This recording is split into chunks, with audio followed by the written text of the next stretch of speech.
Leaving Crystal Brook, we head on into the wine country and the rapidly rising Murray River. We're having a very interesting lunch stop at Caudo Winery and then on to Mildura. Port Pirie is a lead smelter town.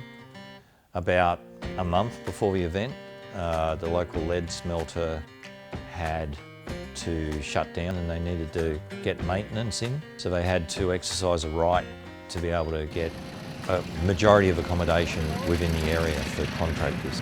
We couldn't deviate too far from the course because of fuel and day distances that we needed to achieve. So Crystal Brook became our start point. Righto, 2 minutes to go, 2 minutes to go. So it wasn't a head gasket after all, it was a cracked head. So Cowboy and I pulled the 2 heads off and it got Cowboy's head over to this one and then called Billy back from service in his bike and he done the technical bit to make sure it was all good and we're right to go. I watched, Actually, I supplied beer, I supplied oysters. Oysters? I was feeding my mechanics oysters. Peter McBride didn't care about the mechanics, he was just sitting there back and eating oysters.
Well, you just put it on automatic pilot and you know where you're going. This thing, every time we come to a corner, we've got to work out where the hell we are. We didn't even know this was the Murray River till we got here. The river's moving pretty quickly though, so... Better not sink, we'll lose a lot of variable bikes. Well, there's been that much rain on this trip, we thought about whether we invent bike floating. Us being good, we're enjoying it, we're having a good time.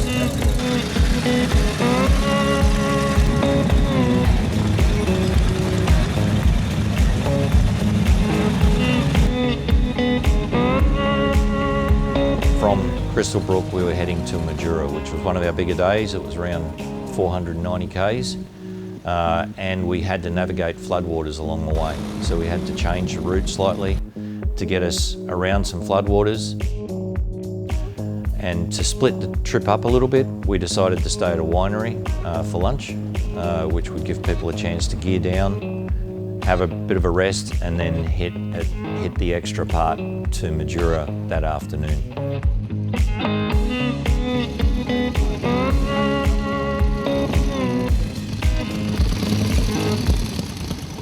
Caudo Vineyard, which was the place that we had lunch at on the way to Mildura, was a winery right on the bank of the Murray River, and they'd closed their doors 2 weeks before, but once again they'd thrown their doors open for the event. So they were actually shut, and they had to bring staff in just to be able to host us, and the floodwaters were rising. Yeah, so this will all go to a lovely muddy brown now. It's wonderful. The bird life already is amazing. The edge of the river is about, see the big gum trees? Yeah. Go back another 3 metres and then down. Oh. Yeah. Geez. Yeah. Okay. It's come up a long way. We've had to shut this because we've lost our car park. Car park's under. You've seen it before it all goes underwater. The bigger flat area is about 2,000 square miles, so just go, you see it coming in. Any opportunity. fill up. You see it coming in. Won't be as young as this tomorrow. It's been coming from that tree for about 3 weeks. Yeah. Sort of creeps up about an inch at a time, and then when you look in front of it about a minute, you can see the soakage on the ground. So it soaks up ahead, and when it gets to full soakage, then it will actually creep to that. And it'll Well, I remember 74, I was 5 years old, and my father had to be on night watch on the levee banks and fill the sandbags and all that sort of stuff. But I'm told the property I own there now by a guy who used to live there that he had his bed up on 44-gallon drums and the water was about up to here and it was just going through the house. It was like a Huckleberry Finn lifestyle when we were kids, because we had canoes and bikes and rope swings like Tarzan swings, and so we were never home. We were out from dawn till dusk. It's great. Well, Joe and Christine, they own the Cook Museum. Joe's raced a great many of the cars in the museum, and he's been a car enthusiast for years, and he's a good patron too, really. Like he's very passionate about all this. I'm from Adelaide, become part of the furniture actually. I've been doing Targas with Joe since 2003, I think was the first one I did with him. Been around Australia together and all sorts of things. So. Well, we've done some 21 Targa Tasmanias, and we did every Adelaide Classic. Done a few in Perth, a few in Sydney and and Queensland.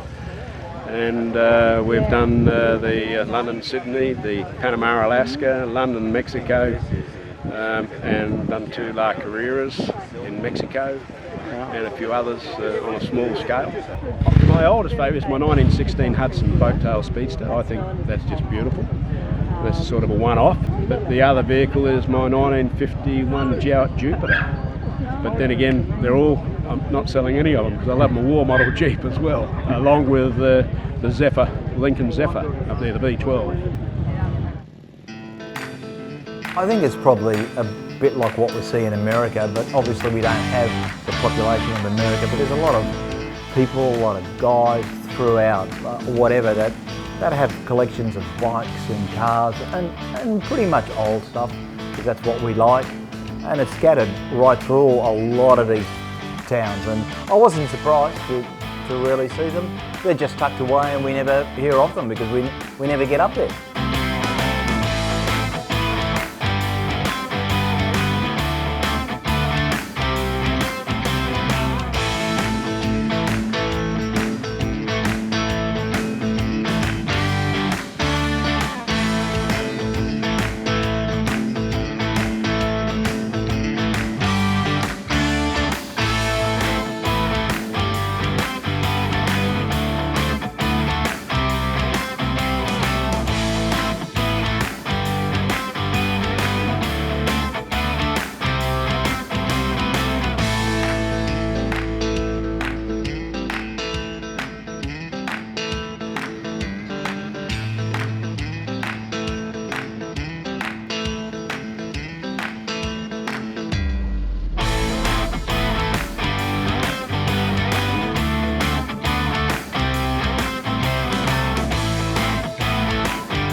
Mildura was a start of a whole new section of the event where we left regional desert areas, so to speak, and moved more into farming land.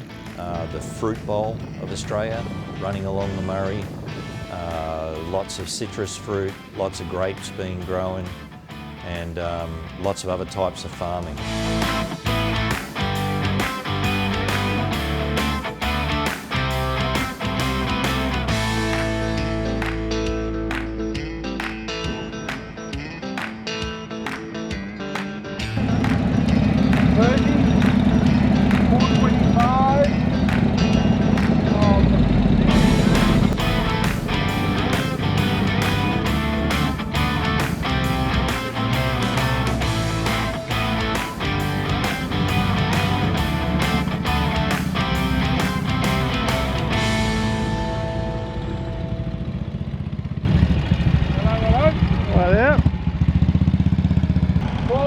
39.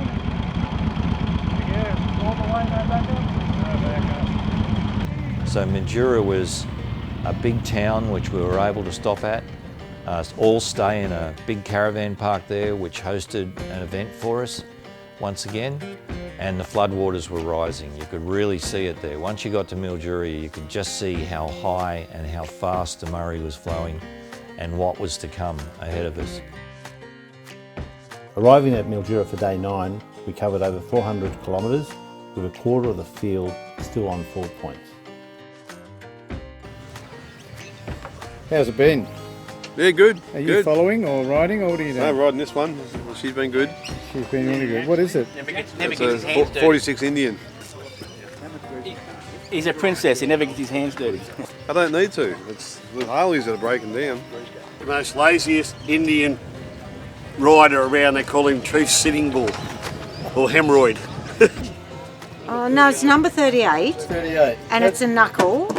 And it's got 2 wheels and a petrol tank and stuff like that. But I don't know what year it is.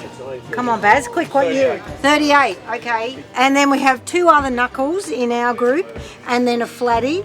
I think the flatty is around about a 39. 46. Oh, sorry about that, okay then. Something else must be a 39 maybe.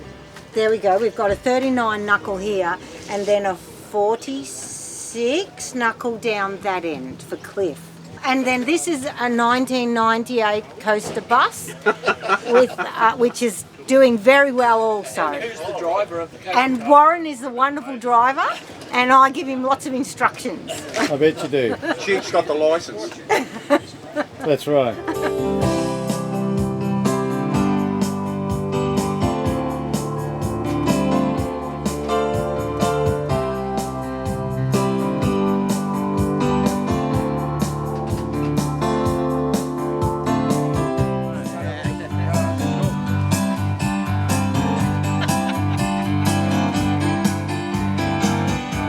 You got the moves there, buddy? Beautiful. That just cost you $5 in the tin. I'm on the radio. Are you doing this on purpose?